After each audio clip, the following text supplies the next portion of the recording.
नमस्कार साथियों, आपका आभानगरी क्लासेज में हार्दिक स्वागत अभिनंदन।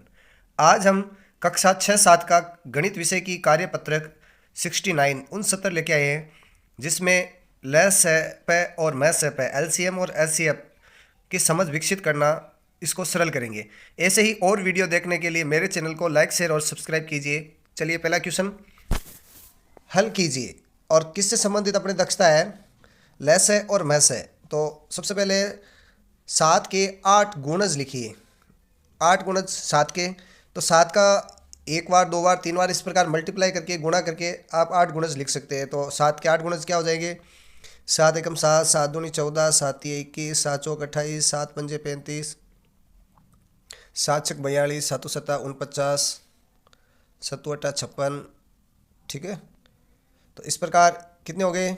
1 2 3 4 5 6 7 8। इसी प्रकार 5 के 8 गुणज, तो इसके 5 के 8 गुणज अपने हो जाएंगे 10, 5, 10, 15, 20, 25, 30, 35, 40, 45 और ये 50। तो अपने को 8 ही चाहिए केवल। अब इन दोनों में देख लिए, आगे क्या पूछा है? दोनों के समान गुणज लिखिए। अपवर्त्य को क्या कहते हैं? गुणज बोलते हैं। दोनों में कौन कौन से अंक समान हैं? तो देखिए 7 इसमें नहीं है, 14, 21, 28, 35। एक तो देखो 35 दोनों में, इसमें भी 35 है, इसमें भी 35 है, और इसके बाद में कोई भी संख्या समान नहीं है। ठीक है, तो इसी प्रकार इसमें देख लीजिए, तो दोनों के समान गुणज है 35। इसके बाद में 70 भी है, तो छोटा सबसे समान गुणज कौन सा है? 35 है। तो इस प्रकार अपने को सबसे छोटे गुणज की समझ विकसित करना है। दोनों में जो सबसे छोटा है वो लेस है पे होता है। ठीक है, नेक्स्ट है, छोटे गुणज को लेस पे बोलते हैं। नेक्स्ट है दूसरा, लघुत्तम समापवर्ती ज्ञात कीजिए, एलसीएम। एलसीएम, ठीक है। तो सबसे छोटा गुणज अभी पढ़ा था, वैसे ही करना है आपको। तो 8 के गुणज लिख दीजिए, 12 के गुणज लिख दीजिए। जो दोनों में सबसे समान है वो उसका लेस से हो जाएगा। तो 8 के गुणज अपने हो जाएंगे 8, 16, 8 तिये 24, 8 चौक 32, 8 पंजे 40, 8 छक्के 48, 8 सत्ते 56, 8 अट्ठा 64, 8 नवे 72, 8 दुई 80। इसी प्रकार 12 के लिख दीजिए, 12 एकम 12, 12 दूनी 24, 12 तिये 36, 12 चौक 48, 12 पंजे 60, 12 छक्के 72, 12 सत्ते 84, 12 अट्ठी 96, 12 नवे 108, 12 दाई 120। अब देखिए इन दोनों में समान लघुत्तम समापवर्ती सबसे छोटा मान कौन सा समान है? तो देखिए इन दोनों में 24, 24 दोनों में समान है, सबसे छोटा मान। तो लेस पे क्या हो जाएगा? इसका 24 हो जाएगा। लेस पे बराबर 24। जो सबसे छोटा मान समान है वही लेस है, और सबसे बड़ा मान समान है वो मैस है।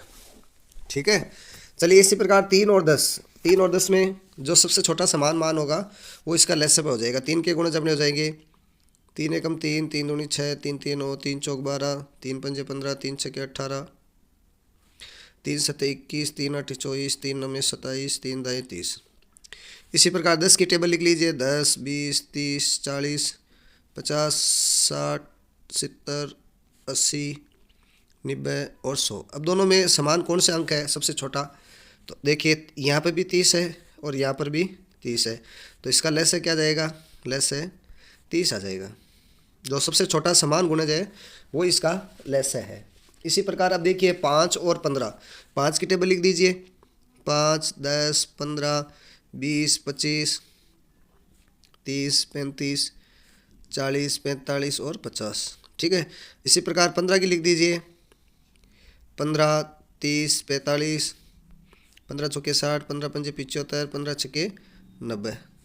इसके लाइन खींच दीजिए ताकि आपको टेबल ध्यान में रहे, इनकी टेबल चल रही है।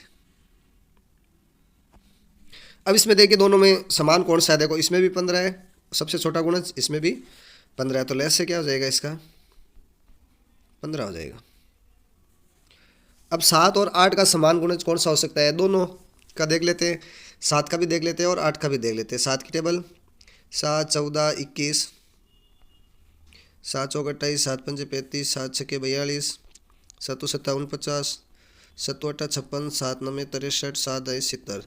इसी प्रकार 8 की टेबल, 8 एकम 8, 8 2 16, 8 3 24, 8 चौक 32, 8 पंजे 40, 8 छक्के 48, 8 7 56, 8 8 64, 8 9 72, 8 10 80। तो देखो दोनों में 56 56 आ रहा है समान, सबसे छोटा मान यही है, तो लेस से हो जाएगा 56। तो इस प्रकार आप लेस से निकाल सकते हैं। सबसे छोटा जो गुणज होगा उसको एलसीएम बोलते हैं। नेक्स्ट है तीसरा एक्सरसाइज, हल कीजिए। क्या लिखा है? गुणनखंड। कल किया था गुणनखंड। गुणनखंड क्या होता है? जो विभाजित होता है, किस किस के पावड़े से, किस किस की टेबल से विभाजित संख्या से विभाजित होता है, वो गुणनखंड होता है। और गुणज होता है वो किस किस से गुणा करने के बाद जो संख्या आती है वो गुणज होती है। तो 16 के गुणनखंड लिखिए। तो 16 में देखिए इसमें क्या लिख रखा है? सबसे बड़ा महत्तम समापवर्ती होता है। जो सबसे बड़ा गुणनखंड होगा वो में से होगा। तो देखिए 16 है, तो 16 में किस किस का भाग जाता है या किस संख्या से विभाजित होती है? 1 2 3 से नहीं है, 4 5 से नहीं है, 6 6 से भी नहीं है, 7 8, फिर 8 के बाद में 9 10 11 12 13 14 15 16। इस प्रकार ये 16 से विभाजित हो रहा है। ठीक है, 1 2 4 और 8 16। इसी प्रकार देखिए 30 के गुणनखंड लिखिए। 30 के अपने हैं, सॉरी यहाँ 32 दे रखा है और ये 30 दे रखा है, तो आप इसको 32 कर लीजिए। ठीक है, तो 32 में 1 का भी जाता है, 2 का जाता है, 3 का नहीं जाता, 4 का जाता है, 8 चौक 32, 5 6 7 8, फिर इसके बाद में 16 और फिर उसके बाद में 32। तो अब देखिए इसमें सबसे बड़ा समान गुणज कौन सा है? इसमें भी 16 है और इसमें भी 16 है। दोनों में समान गुणनखंड। चलो एक बार देखते हैं कौन कौन से। 1 है, इसमें भी 1, फिर 2 है, इसमें भी 2 है, फिर 4, ये 4, 8, फिर ये 8 और फिर ये 16। अब नीचे क्या कर रहे हैं? सबसे बड़ा गुणनखंड। तो सबसे बड़ा गुणनखंड क्या हुआ? 16।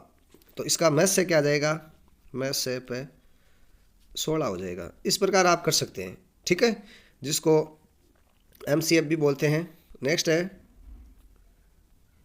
मैथ्स यानी महत्तम समापवर्ती ज्ञात कीजिए। अब इसी प्रकार करना है।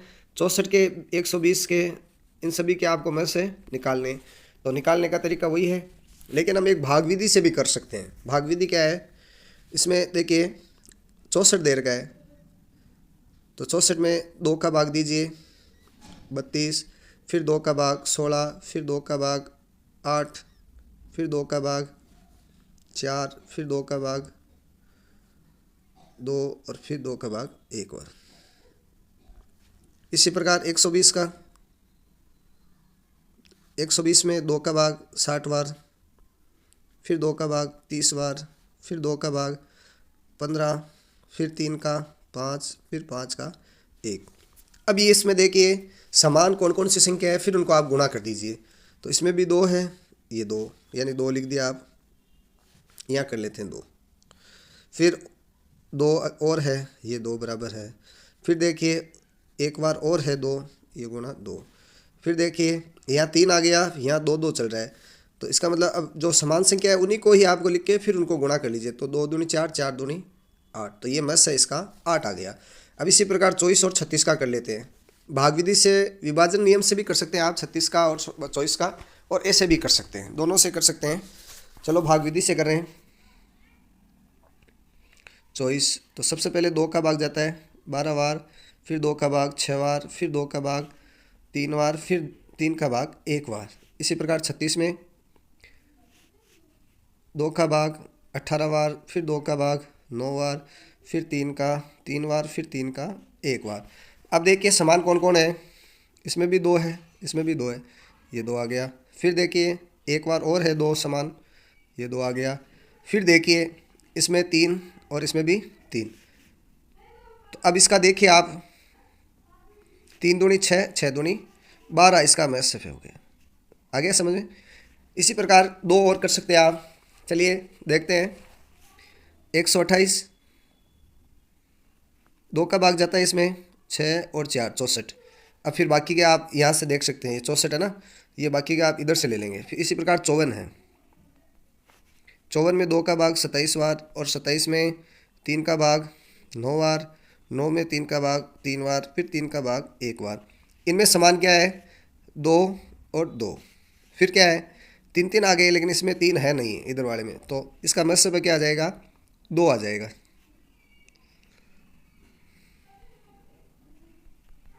दो। इसी प्रकार चौथा क्वेश्चन है, इसी में 39, तो 39 में 2 का नहीं जाता, 3 का जाता है। 3 का क्यों जाता है, इनका जो योग है वो 3 का गुणज है, इसलिए 3 का भाग 3 एकम 3, 3 3 9, यानी 13 बार, फिर 3 एकम 3, ये इस प्रकार। इसी प्रकार 26 है, तो 26 में 2 का भाग जाता है, कितनी बार, 13 बार, फिर 13 का भाग 1 बार। तो दोनों में समान गुणज क्या है, 13 13, तो में से क्या हो जाएगा, 13 हो जाएगा। तो इस प्रकार इस भाग में हमने लेस है और मैथ से सीखा है। चैनल देखने के लिए आपको बहुत बहुत धन्यवाद। जय हिंद, जय भारत।